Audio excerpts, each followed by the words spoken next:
In the city of Movando, nights like this were made to show off.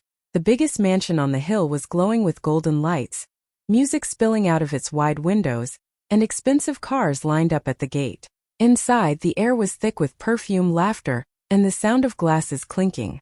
Businessmen in sharp suits shook hands as if the world belonged to them, while women in flowing silk gowns moved gracefully across the polished floors, their jewelry sparkling brighter than the chandeliers above. Every smile was rehearsed, every word carefully chosen, and the unspoken rule was clear. Here, only wealth and power gave you a seat at the table. The long dining table stretched across the hall, covered in fine crystal plates, silver spoons, and dishes so rich they looked more like decoration than food. People spoke loudly about deals, about land, about money, all trying to prove who had the most. It wasn't just dinner. It was a parade of pride. In that house, status was the language, and respect was reserved only for those who could afford it. No one could imagine that tonight, all of it would be turned upside down by the one person they least expected. Do you want me to expand the second scene in the same style, 200 to 250 words, so the flow continues smoothly? Zuri sat at the far end of the long table, her hands resting gently on her lap. She wore a plain, neatly pressed dress, the kind that didn't sparkle under the lights or turn heads when she entered the room. Her shoes were simple, her jewelry almost non-existent, just a small pendant that had once belonged to her mother. In a room where every person seemed to shine with wealth, she was the quiet shadow, the one people's eyes passed over quickly, as though she didn't belong. Some didn't even try to hide their disapproval. Their glances lingered. Their whispers floated across the table. Still, Zuri sat with her back straight. She was nervous, yes, but there was something in the way she held herself, a dignity that didn't need gold or silk to be noticed. Yet the others could not see it. To them, she was the outsider, the girl whose presence was almost an insult to the grandeur of the evening. They looked past her as if she were furniture, or worse, a mistake that had wandered in. But what none of them knew was that Zuri's silence was not weakness. Every time she lowered her eyes, it wasn't because she felt small. It was because she was holding back. She was listening, watching, memorizing every word. Every insult wrapped in a laugh, every glance that tried to make her feel less than she was. And though her heart beat faster with every mocking smile, she refused to let it show. She knew something they didn't, something that would soon change the entire room. For now, she sat quietly, unnoticed among the polished shoes and sparkling gowns, waiting for the moment that would turn their arrogance into shock. Do you want me to move on and expand scene 3? The first mockery next in the same style? Around 350 words? It started small, like a spark in a dry field. One of the cousins, dressed in an expensive suit and showing off his gold wristwatch, leaned over to glance at Zuri's phone. The screen had a small crack on the corner, the kind that came from being used for too long, from holding on to something instead of replacing it every season. He smirked, his voice dripping with mockery as he said loudly, "Is this really what you bring to such a house?" His laughter carried across the table, sharp and cruel, and in seconds others joined in. The sound of their chuckles filled the air, bouncing against the high walls of the mansion. Some covered their mouths, pretending to be discreet, while others laughed openly, enjoying the humiliation like it was part of the evening's entertainment. To them, her cracked phone was proof that she didn't belong here, proof that she was beneath their polished world. Zuri felt her cheeks grow warm, her heart pounding hard against her chest. She wanted to shrink, to disappear, but she didn't move. She gripped her hands tightly under the table, nails pressing into her palms, reminding herself not to break. She lifted her eyes just for a second, meeting the cousin's mocking gaze. There was no smile on her face, no comeback on her lips, but the way she looked at him made him falter for just a moment, though he quickly laughed again to cover it. Around the table, no one defended her. Some avoided looking at her altogether, as though silence was safer than kindness. Others leaned closer to each other, whispering, pointing, enjoying her discomfort. In that moment, Zuri was the easiest target, and they chose to shoot arrows at her dignity. But deep inside, she held her silence like a shield. They thought they were breaking her, but they were only building the moment she would rise. Do you want me to continue with scene 4? The whispered insults in the same detailed, emotional style? The waiters moved gracefully around the table, placing dishes of roasted meat, golden rice, and steaming bowls of soup before the guests. The rich aroma filled the hall, and people began to eat with the same pride they carried in their clothes and their laughter. But as the plates landed in front of Zuri, so did the whispers. One aunt, draped in layers of gold bangles that clinked with every movement, leaned slightly toward another woman. Her voice was low but not low enough. "She probably can't even afford a proper meal," she hissed, her lips curling with contempt. The other woman smirked, lifting her glass as if to toast the cruelty. The words rippled around the table like poison. Zuri heard them, every single one. Her eyes dropped to her plate, staring at the food she suddenly didn't feel hungry for. Her fingers tightened around her fork, but she said nothing. Her throat ached with unspoken words, her chest heavy with a fire she couldn't release. More whispers followed, each sharper than the last. "Look at her dress. Simple, too simple. She must be here by mistake. Who invited her anyway?" They spoke as if she wasn't sitting right there, as if her silence made her invisible. Every laugh that followed stung, every side glance cut deeper. But even as her heart burned, Zuri kept her head lowered, hiding the storm behind her calm face. She reminded herself to breathe, to endure, to wait. She knew that responding in anger would only give them what they wanted, a reason to call her small. So she held back, letting their arrogance pile up like dry wood on a fire they didn't know she controlled. For now she stayed silent. But deep inside, her silence was not surrender. It was the calm before the moment they would never forget. "Do you want me to move on and expand scene 5? The command to leave in the same emotional and viral flow, 350 words? The laughter and whispers had already bruised the air, but what came next broke it apart completely. One uncle, a man known in the family for his loud voice and his bigger ego, leaned back in his chair with a scowl. His heavy rings clinked against his glass as he set it down, and then, without warning, he slammed his hand on the table. The sound echoed across the hall, silencing even the clinking of forks. "Why is she here?" he demanded, his voice booming, filling every corner of the room. His eyes, sharp and full of disdain, were fixed on Zuri. "This is not a place for beggars. Let her leave." The words cut through the room like a blade, cruel and merciless. For a moment no one moved. The guests froze mid-bite, their spoons hovering in the air. A few covered their smiles with napkins, others looked away as if the shame wasn't theirs to witness. But everyone felt it. The sting of his words, the humiliation he had thrown at her like a stone. Zuri's breath caught in her chest. She didn't flinch, but inside the words tore at her. It wasn't just the insult. It was the way he said it, so freely, so boldly, as if her very presence was dirt on his polished shoes. Around the table, whispers began again, softer this time but just as cruel. Some nodded in quiet agreement, glad someone had finally spoken aloud what they had been thinking. The uncle leaned forward, his voice colder now. "People like her do not sit at this table." His statement was final, heavy, meant to end the matter with her humiliation and exit. The weight of the moment pressed on Zuri, but even as her hands trembled under the table, her spirit refused to bow. She could feel every eye on her, waiting to see her break. What they didn't know was that this was the very moment she had been holding her silence for. "Do you want me to expand scene 6? The silence." All at once, every head at the table turned toward Zuri.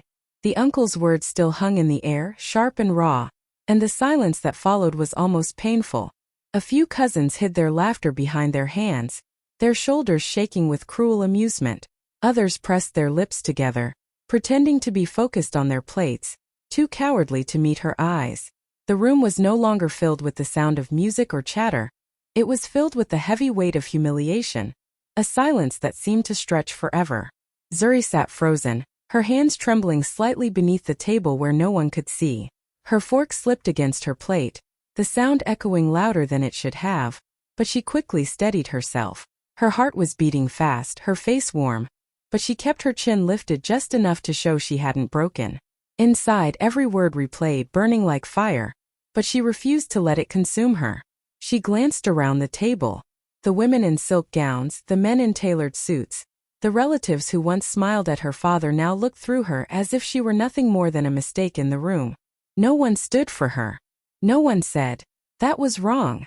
Instead, the silence became a stage where her pain was their entertainment. For a moment, Zuri thought about walking out, about ending the humiliation herself. But something deep inside her refused to move. She remembered her father's words, that dignity is not in what people give you, but in what you refuse to let them take away. Her spirit straightened even as her hands shook. She would not let them see her bow. They thought she was powerless. They thought her silence meant defeat. But Zuri was only gathering the strength for what was to come, the truth that would turn this silence into the loudest shock of their lives. Do you want me to now expand Scene 7? The moment of decision in the same emotional viral style, 350 words? Zuri sat in that heavy silence for a moment longer, feeling every eye burn into her. Then slowly she pushed her chair back. The sharp scrape of the wooden legs against the polished floor cut through the quiet like thunder. Heads turned. Some leaned forward eagerly, expecting to see her lower her head and walk out in shame. The uncle who had insulted her smirked, certain his words had won. But Zuri did not move toward the door. She rose to her full height, her simple dress falling gracefully around her. She wasn't dressed in silk, she wasn't covered in gold, but in that moment she looked taller than anyone else in the room. Her hands no longer shook. She lifted her chin, her back straight, her presence commanding without force. The whispers began again, nervous and confused. Is she leaving? Why is she just standing there? But then she spoke, and her voice, though calm, carried enough weight to silence the room in an instant. I will not leave, she said, each word steady, deliberate. Not because of your approval. Not because of your permission. I will not leave because this house, this table, these walls you sit under, they are mine. The words struck like lightning. Forks slipped from hands, glasses paused midair, and the smirk on her uncle's face froze as if carved into stone.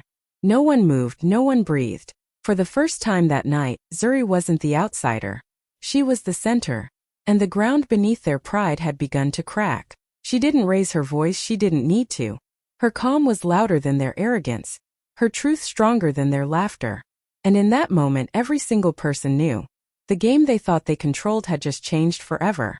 Do you want me to continue with Scene 8? The truth revealed in the same dramatic. Zuri let her words hang in the air, steady and sharp, and for a moment no one seemed to believe what they had just heard. The glittering laughter, the whispers, the arrogance. All of it died in an instant. Every head turned toward her, eyes wide, jaws tightening. She did not flinch. Instead, she let the silence press harder, forcing them to sit with her truth. This house you are sitting in, she continued, her voice smooth but powerful. The very walls you are leaning on, the roof above your heads, the ground beneath your feet, all of it belongs to me. Gasps echoed around the table. A glass slipped from one of the cousins' hands and shattered on the floor. The aunt who had mocked her for not affording a proper meal choked on her drink, coughing as though her own cruelty was now suffocating her. But the most dramatic change was on the uncle's face. The arrogant smirk that had carried so much pride just seconds ago dissolved. His lips parted slightly, his brows furrowed, and for once, he had no words. Whispers broke out, confused and frantic. What does she mean? Is this true? How could she? They looked at each other for answers but found only more uncertainty. The room that once treated Zuri as an outsider now felt like her stage, and every second stretched with the weight of her revelation. Zuri stood tall, her eyes moving slowly across the table, meeting each shocked gaze. She wasn't just speaking for herself anymore. She was speaking for every time they had mocked her, every insult they had thought she would swallow. Her truth wasn't loud, but it was undeniable, and it crashed through the mansion stronger than any shout could. The house was hers, and at that moment, everyone at the table realized they had been dining not as hosts, but as guests. Do you want me to continue with Scene 9? The shock across the table in the same viral, dramatic flow, 350 words? Forks froze midair, glasses stopped clinking, and mouths hung open as if the room itself had caught its breath. The whispers that had once carried cruelty now died in stunned silence. Every eye at the table was locked on Zuri, their expressions a mixture of shock, fear and disbelief. The laughter that had mocked her just moments ago now seemed to vanish into thin air, leaving only the weight of realization pressing down on them. The cousins who had pointed at her cracked phone and laughed nervously shifted in their seats, unsure where to look or what to say. The aunt who had whispered that she couldn't afford a proper meal pressed her fingers to her lips, as if trying to stop herself from gasping.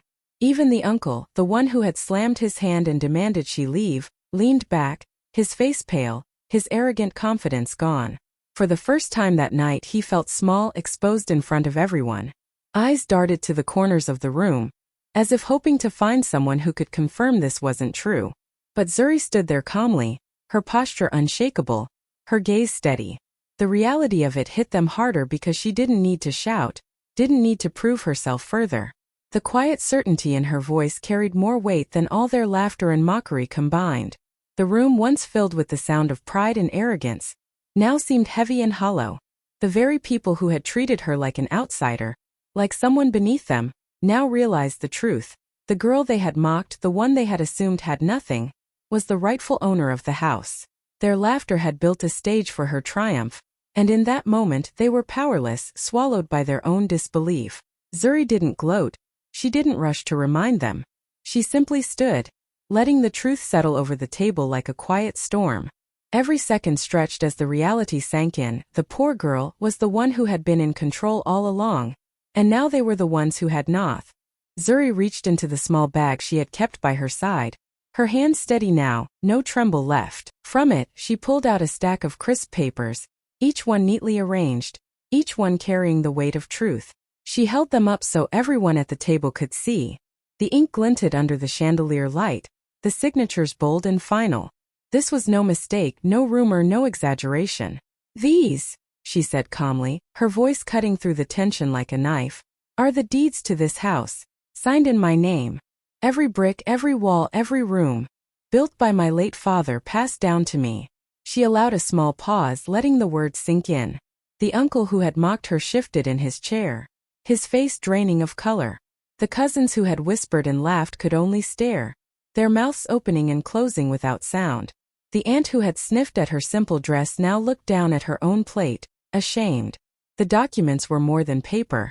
They were a mirror reflecting the truth of every insult they had thrown at her. Every laugh, every whispered jab, every pointed finger was meaningless against the weight of history, inheritance, and justice. Zuri's eyes swept across the table, meeting theirs one by one. She didn't raise her voice, she didn't shout. Her calmness, her control, was louder than any words they had thrown at her. The room, once alive with their arrogance and mockery, now felt heavy and quiet, as if the walls themselves were honoring her. The reality hit them slowly, painfully. The house they had treated as a stage for their pride was not theirs. They were sitting in the home of the girl they had tried so hard to humiliate. And she was not only its owner, she was the one who now held all the power. No one spoke. Some looked away, some stared in disbelief.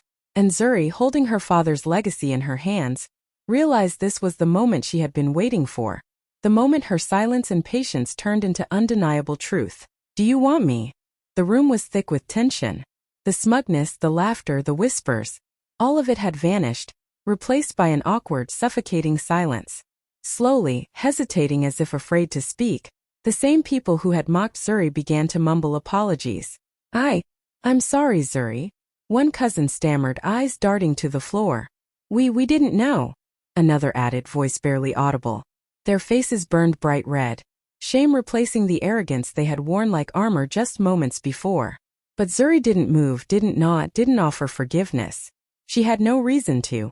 Their words, though polite now, were too little too late. Every cruel laugh, every pointed finger, every whispered insult had already revealed the truth about them. Their hearts, their pride, and their inability to see a person for who they truly were. Their character had been exposed, and no apology could rewrite the story they had written themselves into. Some tried to cover their shame with awkward smiles, glancing at each other as if hoping someone else would carry the embarrassment. Others avoided her gaze entirely, pretending they weren't responsible, but Zuri could see it all. The fear, the regret, the disbelief that the poor girl had outshone them without a single raised voice. The atmosphere had shifted completely. The power had moved from their arrogance to her quiet strength. She didn't need to say anything else.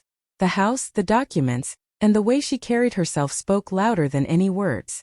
They had built their pride on the assumption that she was weak. That assumption had crumbled, leaving them exposed and powerless. Zuri finally sat back down at the head of the table, her posture calm, almost regal. The apologies continued, stumbling out awkwardly, but she let them be. Her victory was not in forcing them to bow or shout. It was in showing, without anger or malice, that she had always been in control. That night, the table turned, and Zuri was the one now holding all the cards. Zuri stood for a moment, letting the weight of the room press against her.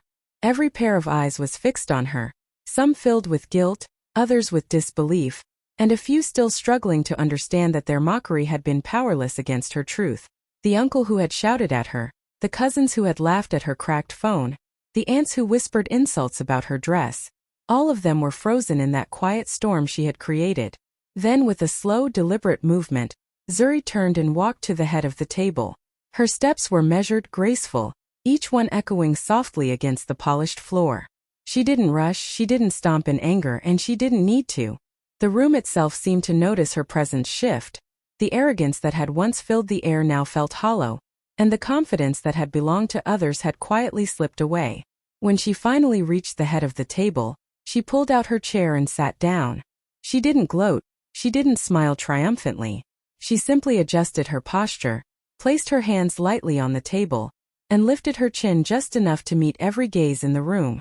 That quiet calm, that simple act of taking her place without a word of malice, spoke louder than any insult they had thrown at her. The silence that followed was different this time, not heavy with cruelty, but heavy with respect and the undeniable truth of her dignity. Every apology whispered before, every guilty glance, every attempt at pretending none of it had happened, now paled in comparison to the quiet power she carried just by sitting there.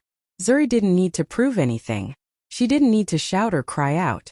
Her presence alone, calm and poised, was enough to remind everyone that dignity isn't given. It is claimed.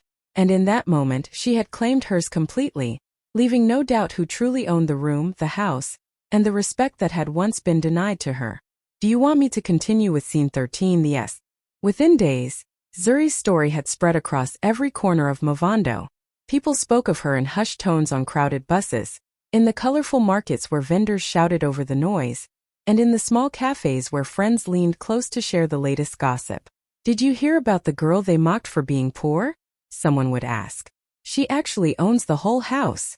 And just like that, the tale grew, whispered from mouth to mouth, impossible to ignore. In the beauty salons, women paused mid-braid or mid-hair wash to share the story with wide eyes and shaking heads. In classrooms, teachers used it as a lesson, not about money or status, but about courage, patience, and dignity. Children repeated the story to one another at lunchtime, their voices full of excitement as they imagined Zuri standing tall, her calm defiance silencing everyone who had laughed at her. Even those who had been part of the dinner could not escape the tale.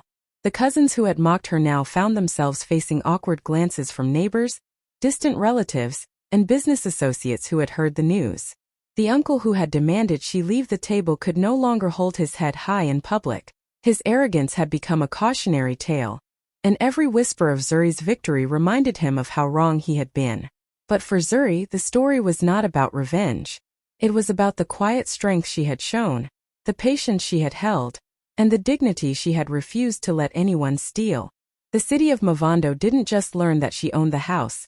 They learned that one person's courage could shatter pride and arrogance, that true power did not come from wealth alone, and that kindness and patience often hide the greatest strength. In every corner of the city, people repeated her story with awe, admiration, and hope. The girl they had mocked for being poor had become a symbol of resilience, a reminder that even in a world obsessed with status, dignity and truth could never be. The uncle who had slammed his hand on the table and demanded Zuri leave could no longer walk through the streets of Movando with his usual pride. Everywhere he went, whispers followed him. Neighbors, shopkeepers, even casual acquaintances repeated the story of the girl he had tried to humiliate. His arrogance, once his armor, had become his undoing. He avoided gatherings, canceled invitations, and sat quietly at home, unable to meet anyone's eyes without remembering the moment he had been proven wrong. Every interaction reminded him of Zuri's calm strength, her quiet confidence, and the way she had claimed what was rightfully hers without a single shout or insult. The tables he had expected to dominate, the people he had hoped would admire him, now saw him as someone small, foolish, and short-sighted. The laughter and mockery he had so easily tossed at her now echoed back at him, sharper and colder, as if the city itself were punishing him for his cruelty. Meanwhile, Zuri's reputation grew brighter with every retelling of the night. People admired not just that she owned the house, but how she had carried herself through insult and humiliation. Her strength became a crown, invisible but unmistakable, resting on her head with the weight of respect, dignity, and justice. She didn't flaunt it, she didn't need to. Every calm step she took, every patient moment she held, reminded everyone that true power came not from shouting or mocking, but from believing in yourself and standing tall when others try to push you down. The contrast between the two could not have been clearer. One's pride had turned to shame, while the other's quiet courage had become legend. The uncle's regret was private, bitter, and inescapable, while Zuri's victory was public, celebrated, and unforgettable. Every time someone spoke of the dinner, they remembered her poise, her dignity, and the undeniable truth she had carried into that room. A truth that changed not just her life, but the way Eve. In the end, Zuri didn't just own the house. She owned something far greater. She owned her dignity, the kind that cannot be bought or mocked away. She owned her worth, the quiet knowledge that no insult, no whisper, no cruel laugh could ever take away what was hers by right. And she owned her voice, calm yet powerful, the voice that had spoken truth and silenced arrogance without ever needing to raise itself in anger. The night that had begun with humiliation and mockery had turned into her moment of triumph. Every person who had doubted her, laughed at her, or tried to make her feel small now knew the truth. Zuri's strength could not be measured by the clothes she wore, the phone she carried, or the money in her pocket. Her strength was in her patience, her courage, and the way she refused to bow to cruelty.